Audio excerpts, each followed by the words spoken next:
Andito na tayo sa bahay namin. Ang laki ng bahay nyo. Pero parang medyo nakakatakot ang itsura nito. Tara, naghihintay na si Mama at Papa sa loob.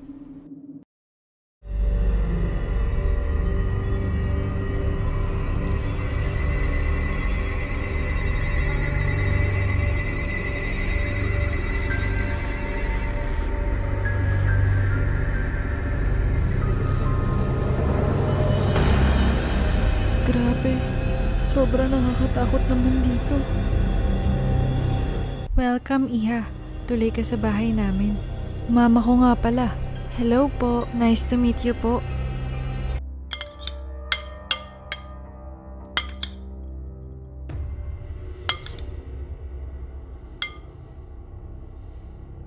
Malapit na ang birthday ni Andrew. Sa next Saturday na. Pupunta ka, Iha, di ba? Marami kaming ihahandang pagkain para kay Andrew. Pero si Marian hindi na namin i-invite kasi ayaw rin namin sa kanya eh. Oo, tama ka dyan. Huwag mong i-invite yun, pati yung pamilya niya. Sakit lang sila sa ulo eh. Ano nga pala ang paborito mong pagkain, Iha? Para maisama ko sa handaan. At pati yung...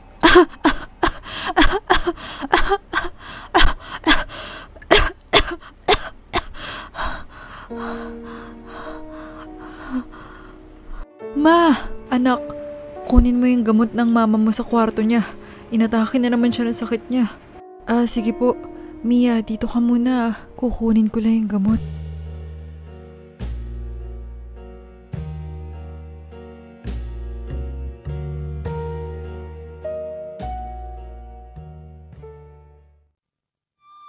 Hindi pa rin nagbabago ang anak ko.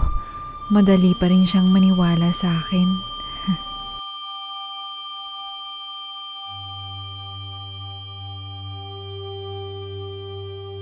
Madaling maniwala.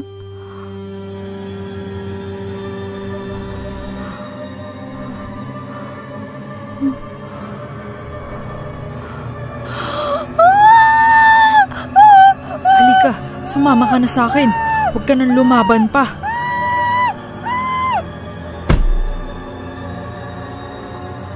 Ikaw nang bahala dito. Basta sundin mo yung sinabi ko. Sige, maiwan na kita dyan.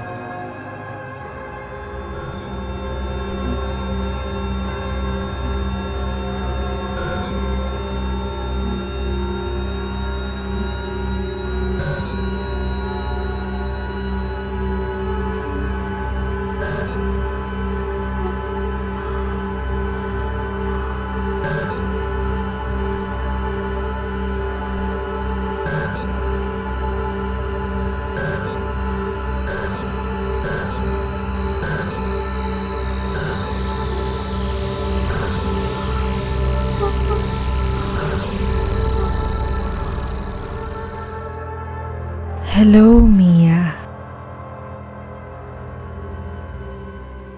Halika, sumama ka sa akin.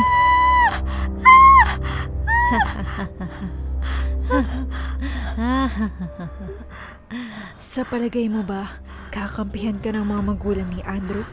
Sa tingin mo ba, papayag silang makatuluyan ni Andrew ang isang taong katulad mo? Maawa ka sa akin, Marian. Parang awa mo na.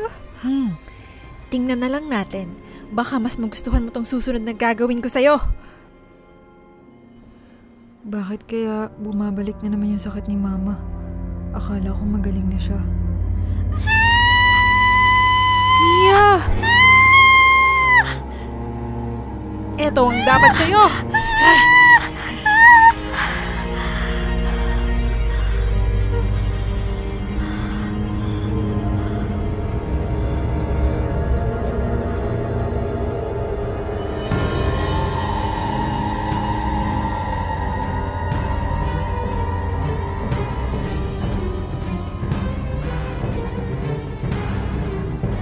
Asan si Mia?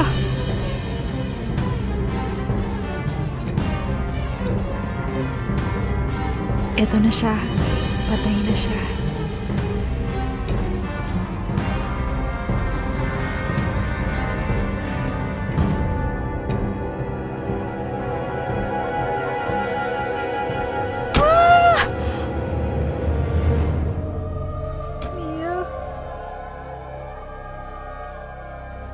Mia! Mia! Mia! Nandito na ako. Gumising ka na. Mia! Mia!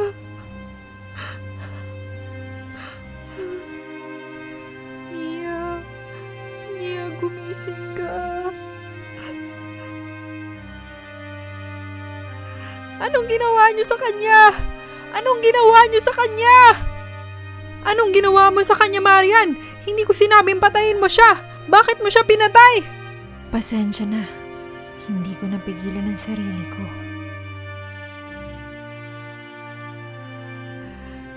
Mia! Mia!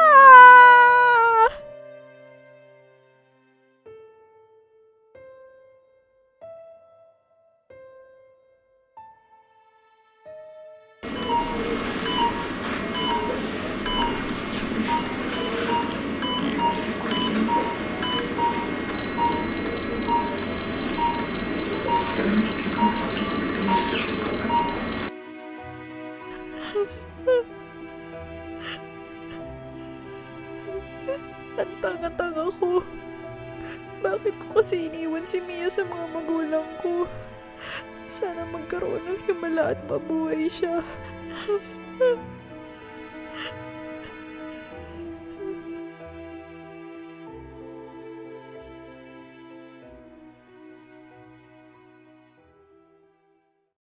Kamusta na, Dok? Ano pong kalagayan ni Mia? Sorry po. Patay na po talaga siya. Matindi po ang pagkakasakal sa kanya. Sino po ba ang may gawa nito? Ano pong kailangan kong gawin para mabuhay siya? Ginawa na po namin ang lahat pero wala na talaga siya. Pasensya na po. Maiwan ko na po muna kayo.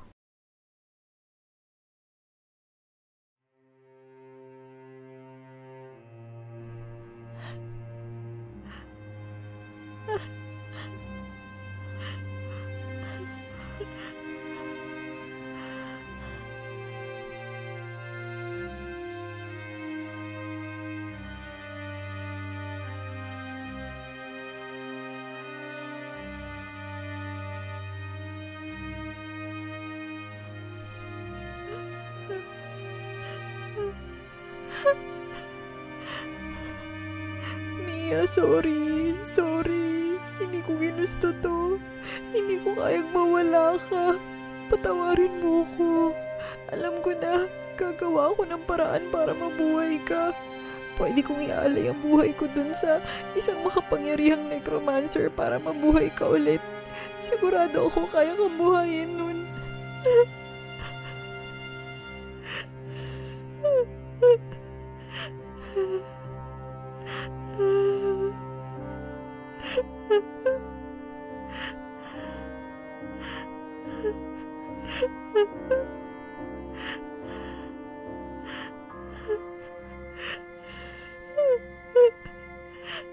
Hindi mo na kailangan gawin yun. Ito na ang bubuhay sa kanya.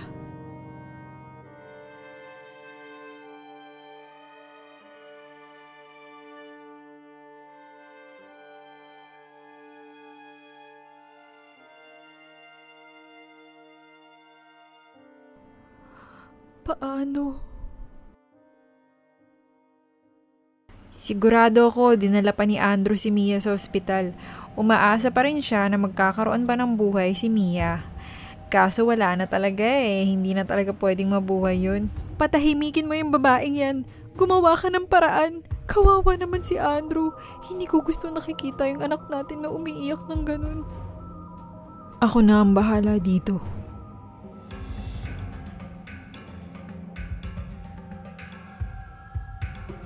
Marian, ano ang ginawa mo kay Mia?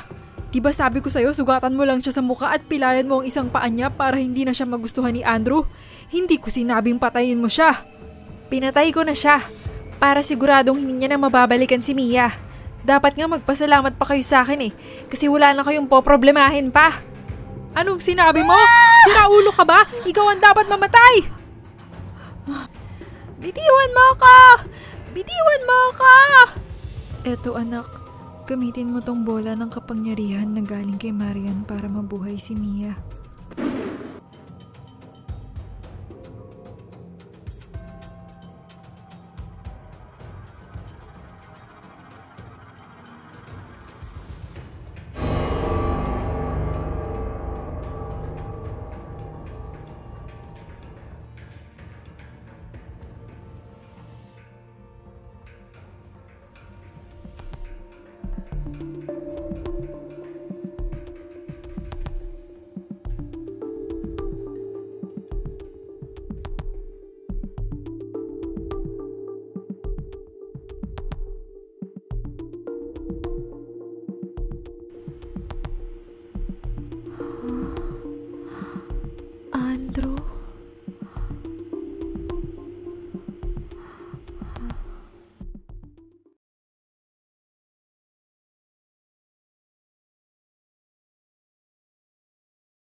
1 linggo na ako dito sa ospital, grabe.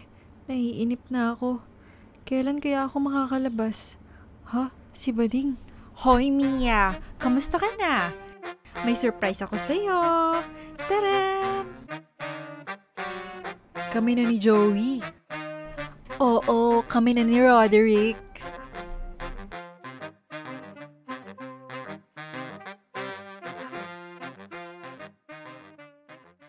Wow! Nag-level up ka na talagang bading ka. Congrats sa inyong dalawa. Thanks, Mia. Bale, kailan ang mansari nyo? Kailangan mo pa bang malaman yun? Siyempre, secret na namin yun, no? Nakita ko yung transformation mo dun sa labas ng bahay namin. Nasisiraan ka na ba? Baka may makakita sa'yo na ganyan na itsura mo. Wala yan. Tara na. Mabilis lang to. May pakpak ng demonyo ang kaibigan ni Mia. Alagad ba siya ni Satanas? Alam ko nang anak ka ng aswang. Pero alam ko rin namang malinis ang hangarin mo sa anak ko. Alam kong mahal na mahal mo siya. Kaya hindi na ako tututol pa sa relasyon yung dalawa. Salamat po tita sa tiwala. Pangako, hindi ko na po hahayaang mangyari ulit to sa kanya. Pero paano yung mga magulang ni Marian? Sinigurado na po ng papa ko na hindi na sila makakaganti sa amin. Ha? Paano? Ano? Napatay niyo na ba lahat na angkan ni Marian? Sa kasamaang palad, nakatakas po yung tatay ni Marian. Anong sinabi mo?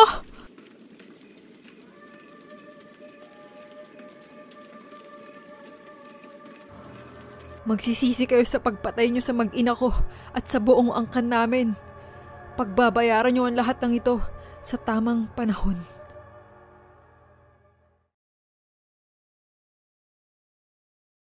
Hay nako, saan naman tayo magde-date mamaya? Kain tayong ice cream sa park? Ay, sige. Gusto ko yan.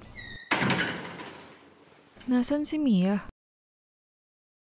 Nasa rooftop. Magpapalamig lang daw. Sa rooftop? Sige, puntahan ko lang muna siya. Maiwan ko na muna kayo dito,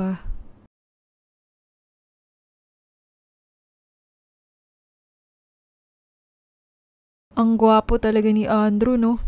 Bakit mo nasasabi yan? Type mo ba siya? Hindi Hanga lang talaga ako sa kagwapuhan niya.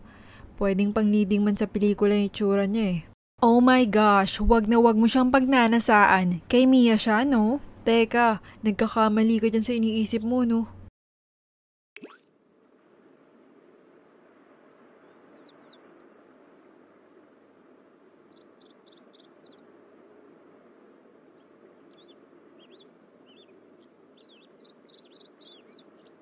Ang ganda naman ng tanawin dito.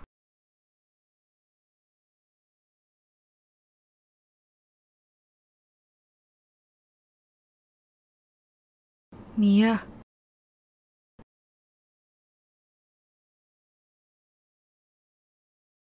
Anong ginagawa mo dyan? Nagpapahangin lang. Para sa'yo nga pala tong mga bulaklak na to. Sana okay na ang pakiramdam mo Wow, ang ganda naman ng mga bulaklak na to. Salamat ha. Parang ikaw, maganda rin. Ikaw talaga.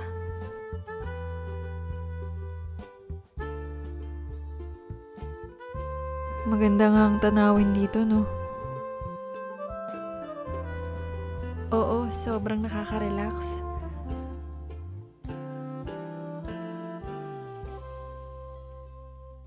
Si Marian nga pala.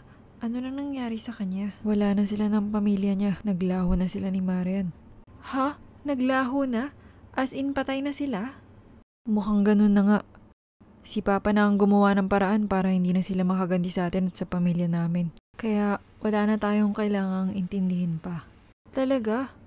Kawawa naman sila. Pero alam mo Mia, isa lang ang hindi maglalaho. Ha? Ano yun? Hinding-hindi maglalaho. Ang pagmamahal ko para sa'yo. Grabe ka. Naisingit mo pa yun? Seryoso na nga tong usapan natin eh. Bakit? Seryoso naman ako ah.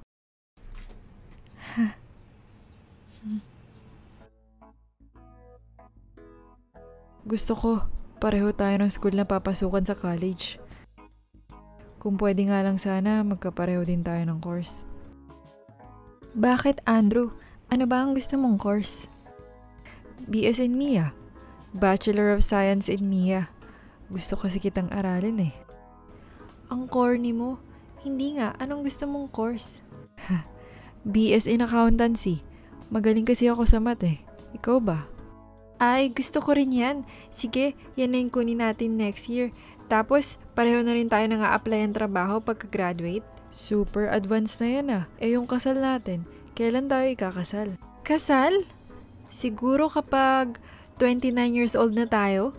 Pag stable na tayo? Matagal-tagal pa yun ah. Pero sige, willing to wait ako. Sabi mo yan ah. Eh yung dream house natin, kailan tayo makakabili ng dream house natin? Eh di kapag yumaman na tayo. Matagal pa yun. Pero sige na nga.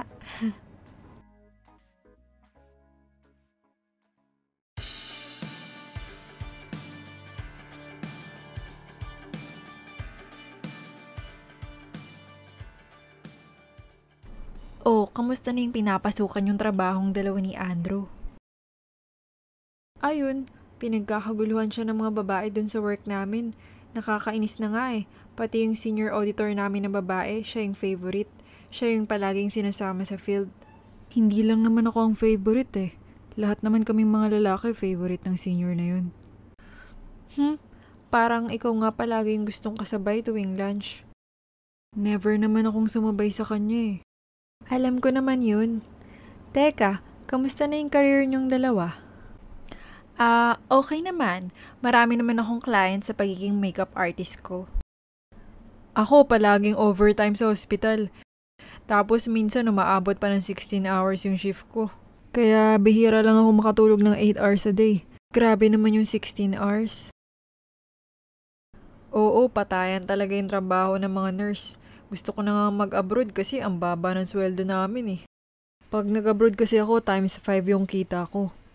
Ano, iiwan mo na ako? Siyempre, isasama kita. Ikaw naman nagtampo ka kaagad. Oo, si Joey pa ba? Joey Bading, may client ka bang artista? Oo naman, marami nagpapa-makeup sa akin ng mga artista nagsisimula pa lang sa industriya. Teka, di ba nasabi mo sa akin na hindi ka na nagme-makeup ng mga buhay na tao? Mga patay na lang ngayon ang mini-makeupan mo, yung mga bangkay sa punerarya.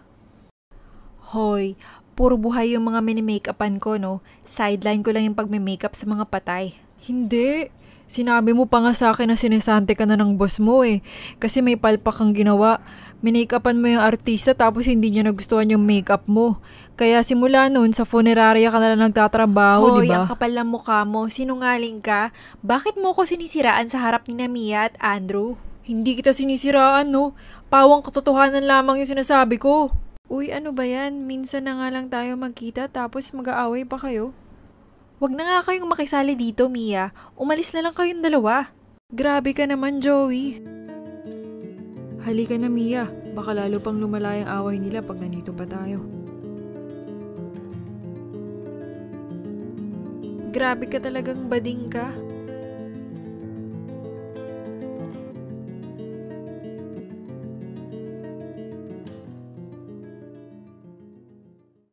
Ano, successful ba yung plano natin, my loves? Na bad trip ba natin si Mia? Mukha nga.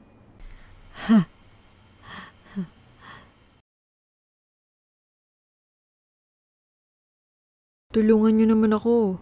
Bad tripin nyo si Mia. Yung tipong maiinis at malulungkot siya. Bakit? Basta, may surprise kasi ako sa kanya eh. Gusto ko magugulat siya sa surprise ko. Yung tipong hindi niya ine-expect talaga.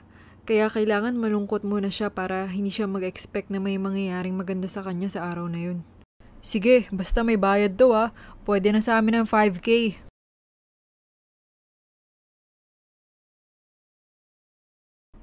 Oh, bakit parang malungkot kaya ata?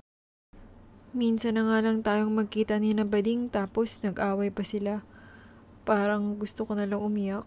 Nakakalungkot. Huwag ka nang malungkot. Eto na lang, may surprise ako sa'yo.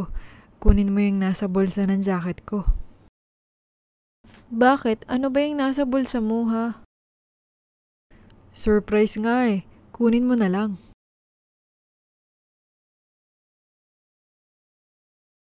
Ha? Sing-sing? Ano to? Engagement ring? Oo. Will you marry me, Mia? Grabe ka, ang adik mo. Ngayon ka talaga magpo-propose. Bakit? Ayaw mo ba? Siyempre gusto ko. Kaya lang ang pangit ng suot ko eh. Oh. Hindi pang special occasion.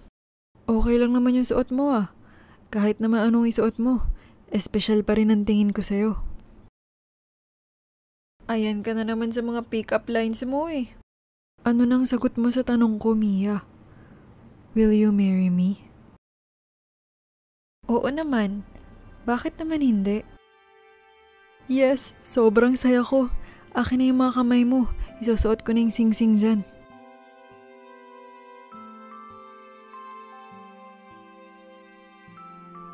Ayan, bagay na bagay sa kamay mo.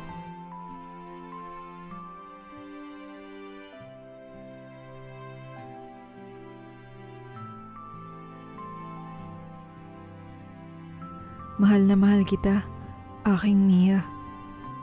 Mahal na mahal din kita, aking Andrew. Ayan, sure na forever na tayong magkasama ah.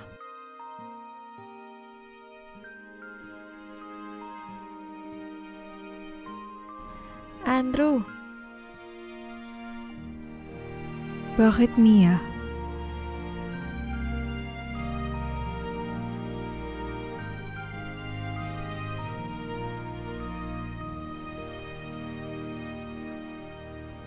Yan pala ang surprise niya kay Mia.